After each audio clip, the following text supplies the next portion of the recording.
আরও একটি দুঃখের ভিডিও নিয়ে হাজির। দুঃখের ভিডিওটা হলো, একমাত্র জালেমের মুখে যে দেশটা লাগাম দিতে পারত, জালেমকে যে দেশটা এতদিন ধরে প্রতিহত করে আসছে, সে দেশের সর্বোচ্চ প্রধান নেতা মারা গেছেন। ইন্না লিল্লাহি ওয়া ইন্না ইলাইহি রাজিউন। আমি তার রুহের আত্মার মাগফিরাত কামনা করতেছি। এটা আসলে খুবই কষ্টের, যেটা আসলে বলে শেষ করতে পারবো না। তো বিষয়টা হলো, বাংলাদেশের কিছু গোমটাদেরনা আলেম আছে। গোমটাদেরনা আলেমরা হলো ফতুয়া দেয় যে ইরান আরব বিশ্বে হামলা চালাইছে, তার মানে ইরান সঠিক ইয়েতে নাই, ওরা জালেম, বিভিন্ন ধরনের ফতুয়া টুতুয়া দিচ্ছে। আসলে এরা কাদের এজেন্ডা বাস্তবায়ন করতেছে, এটা হলো চিন্তা করার বিষয়। এরা কার এজেন্ডা বাস্তবায়ন করতেছে? তো আরব বিশ্ব যে হামলা চালাইছে, ইরান কি এমনি এমনি হামলা চালাইছে? এ তো প্রত্যেকটা মানুষে জানে, এবং আরবের অনেক মানুষ এটাকে স্বাগত জানাচ্ছে। আমরা ভিডিওতে দেখতেছি ওরা উল্লাস করতেছে। আরবে যে ঘাঁটিগুলোতে হামলা চালাইছে, আরবের অনেক মানুষ উল্লাস করতেছে। মানে সেই ঘাঁটিগুলো কার? আমেরিকার ঘাঁটি।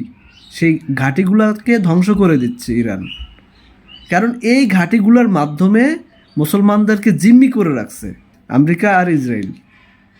তো সেগুলাকে ধ্বংস করতেছে, সেগুলোতে বোমা হামলা করতেছে, সেটার জন্য ওরা ফতুয়া দিচ্ছে যে আরব বিশ্বে ওরা হামলা করতেছে।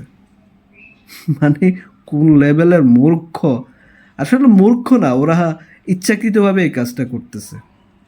এখন কেউ কেউ প্রশ্ন করতে পারে, ইরানের সর্বোচ্চ নেতা, উনি তো সেভাবে সেভে থাকতে পারতেন, উনি থাকেননি কেন? সে তো কাপুরুষ না। যারা কাফের মুনাফেক তারা হলো কাপুরুষ, তারা বাঁচার জন্য অনেক রাস্তা খুঁজে। যে উনি তো সেটা করেন নাই, উনি নর্মালি একটা ভবনে ছিলেন, সেখানে বোমা হামলা করছে। কাপুরুষরা সবসময় বাঁচার জন্য রাস্তা খুঁজে, আর যারা পুরুষ, অরিজিনাল পুরুষ, তারা বাঁচার জন্য রাস্তা খুঁজে না, তারা রাস্তা দেখায়, তারা রাস্তা তৈরি করে মুসলিম বিশ্বকে বাঁচানোর জন্য, মুসলিম বিশ্বকে সাহায্য করার জন্য। সেই ইরানে সেটা করতেছিল। হয়তো কিছু আকীদাগত সমস্যা আছে, আমি এটা অস্বীকার করতেছি না। ওরা শিয়া, আমরা সুন্নি, তবে ওরা যেটা করতেছে এটা আমাদের কাজটাই কিন্তু করতেছে।